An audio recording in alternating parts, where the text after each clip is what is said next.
दिल ना लगई है, दिल ना लगई है। अरे इतना जल्दी जल्दी कहाँ जाए के बा भाई? केहू के चिंता बावे। लइका ओही बेरा के लइकन के स्कूल भइला छुट्टी भइला स्कूल क। अबले हमर लइका ना आइल त हम जाइम ना त करब का। अच्छा तो तू जा तोड़ लइका के ले आवे। हाँ गजब हाल बा, मने तोहरे मोह बाटे, हमार नहीं मोह लइका बा का।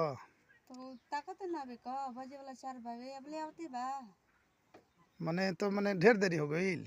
होना गइल हम तो अबे काम पर ले रात आवते न भर बने। बावे आइला से 12:30 बजे लइका। अबे आके ही देख गाड़ी खड़ा कैली है कि हम उतर के घर में जाई। तार गाड़ी कावना काम के। तबले हम देखत नहीं कि मेहरारू हमर दौड़ लावते। तो ऐसा कर कि जाए दम मान जा, तू जा, हम ही गाड़िया से जाते ले आवे। नहीं शिकायत ना हो जाई। काहे के शिकायत हो जाए? ना ले ला का, ना ले ला। जे लिया करो समय से लिया के अभी हो जाई। आखिर कामो